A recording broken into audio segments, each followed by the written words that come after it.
Saturday morning to friends, connections, followers, anybody who's listening, anybody who's watching right this minute. I'm live on LinkedIn and YouTube. My name's Manwara Ali. I am a community leader. I love to mentor and coach women like myself to increase their leadership capacity. I also am a chief exec of a charity in Waltham Forest, and I'm a director of a small organization called Stowe Inspire CIC, which is a organization that a few friends and myself set up. And through that organization, we do international development work and some local community work. So I've actually come live today to talk about community leadership. I always talk about leadership. That's just been my visibility journey since 2020 now. And today I was going to have a really exciting conversation with someone named Saima Malik, but for some unforeseen circumstances, Saima actually couldn't attend today. So I thought, why not take the opportunity, test out what Saturday mornings are really like to go live. Everything in life is a journey of learning as far as I'm concerned. So I'm taking the opportunity to learn what it's like to go live on a Saturday morning and also impart some of the things that I deliver when I'm working with women, especially trying to spread the message around community leadership, wanting to see change, positive change, more women leaders stepping up, more women leaders feeling that they have the competency, the capability, and the potential to be leading and blazing trails all over communities. And so that's why I'm live. One of the things I recently said to a group of women I was working with was that community leadership requires growing your reputation, because unless and until you grow your reputation, nobody knows who you are. Nobody knows anything about the organization, the company you work for. And it's crucial for sustainability purposes, because community leadership is often, working in charities, working in small organizations, being an entrepreneur, running a CIC, where you will require funding, either from funders or from donors, sponsors, to continue the work that you do. To build sustainability, you will need to raise funding. And to raise funding, you will need to demonstrate your reputation as an organization. The people who are best placed within an organization to talk about the organization and the work are the people that head the organization. So the CEOs, the directors of those charities, the trustees are best placed really to be talking about the organizations, to give their organization the public exposure. So of course, visibility is key in all of this. And visibility, as we know, is not an easy thing to do. It's very uncomfortable to come live like this, or any sort of public channel that you use, whether it's Instagram, TikTok, Facebook. It's never easy to stand up and say, hey, I'm a community leader, and actually I'm not uncomfortable using the word leader, because that is a huge challenge in our sector. I often work with women, mentees of mine, who have said that they find it very hard using the word leader because of the negative connotations. And also, I think in our field of work in social justice, and anything to do with working with the community, often involves people feeling that everyone should be treated the same and valued the same. which often it can be a challenge because it means then structures are really, really difficult for people to accept. There's always a need for coordination because, as they say, in the absence of leadership, you get chaos. So unless you have some form of leadership, there will be no responsibility. And where there's no responsibility, no one, the buck doesn't stop with anyone, and no one takes responsibility when things go wrong. So as uncomfortable as it is, as a community leader, it's so important to accept and step up and say, yes, I am the person because I have XYZ qualities and because I'm passionate about this cause. I am the person who leads the organization. And then to actually be visible about it, that's a very big challenge. But once we know the people behind the organizations, we tend to have a better idea about the organization itself. So one of the things I was sharing the other day with a group of women was around visibility and, how do leaders inspire? And I talked about 5 things, and I think I posted a few days ago as well about these 5 things: communication, active listening, trust and honesty, number 4, selflessness, and number 5, empathy and compassion.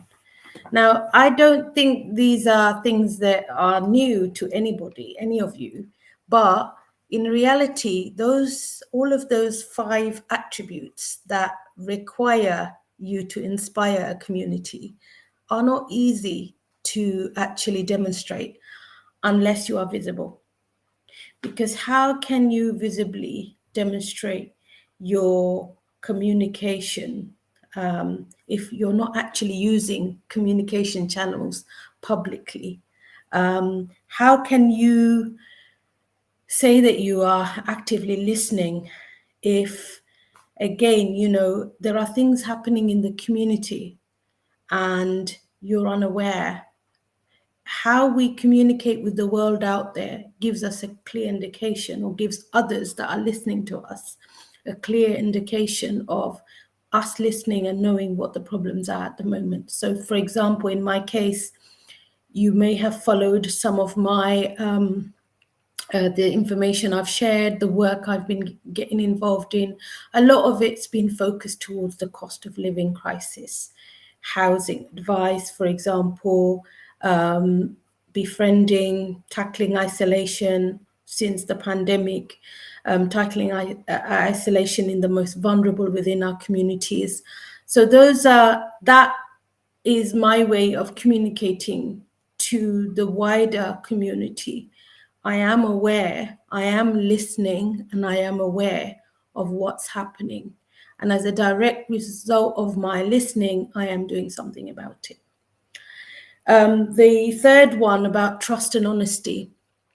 Again, if you cannot be honest or reflect honesty and trust through your own actions, how do you expect others to interpret you? The thing about honesty and trust is it's a double-edged knife, because on the one hand, every individual, every professional has gone through life with some bad experiences or good experiences associated with trust and honesty. And so it's quite difficult, and a lot of people will not trust. And in leadership, it's more about winning trust. It's not about, oh, okay, we have to trust and trust everybody. No, it's what you do visibly and how your words and your behavior matches and aligns that makes other people confident in you, and they can then trust you as a community leader. The last thing about empathy and compassion, we can talk about empathy and compassion all we like, but it's never easy to put yourself in somebody else's shoes. However, if you are a community leader who has actively been working on trying to alleviate some of society's problems, for example, Senate talking a few days ago, in fact, about the Legal Remedy Centre being something that was born from the need for those who couldn't afford legal advice. That demonstrates to me as an individual that you, Senate, and Saima, and the rest of the directors of that organization were trying to address a problem, an issue in the community. So yes, the empathy was there because you felt it. You felt that great need, especially around people who have no recourse to public funds, not having access to any sort of legal right anywhere. But what demonstrates compassion to me is the fact that you actually went ahead and did it. With or without funding, you set something up from scratch. And that's when empathy turns into compassion. And that is how visibly we demonstrate as a community leader our empathy and our compassion towards community issues. In my eyes, anybody who is passionate about leading a community, unless they can demonstrate all those things, they, to me, are going to really, really struggle to be accepted as a community leader by their community. And as I said to you before, it is key. Visibility is key, and building your track record is key to that. For funding purposes, I said, but every single service user that connects with that service needs to feel that they're connecting with your empathy, your compassion, and that subject matter, the issue that's affecting them. And they can't do that unless they know enough about you and your organization. So I'm going to stop there, but I didn't want to let anyone who I had said I would be live today down. So I continued, but I hope that anything I've said has been helpful or useful to you. It's quite important that I explain trailblazing because I go on about trailblazing. So in my opinion, there are lots of leaders within a community that are blazing trails. Sometimes they have the ability to do it, but they don't have the tools, they don't have the right support. And I think once people start developing and getting the right support and developing the right skills and using the right tools, they have untold potential to change their communities. So if I give the Legal Remedy Centre as an example of trailblazing, they knew that there was a problem. They came about with a solution, and they didn't go on the journey on their own. So that, in a nutshell, is how I see trailblazing. You are solving an old problem in the community with a new solution, but you're not doing it on your own. You are taking others with you. Now, a lot of those community leaders who are trailblazers could be utilizing and capitalizing on being more visible, growing their reputation, seeking alliance from people, because going alone means being able to get support from others. And obviously from that, collaborations grow. So it's been great to be with you on Saturday morning. If I feel the urge to do this, continue doing this, who knows, I might be here every Saturday morning. And yeah, till another Saturday or till the next live. Look after yourself. Have a great Saturday. Bye.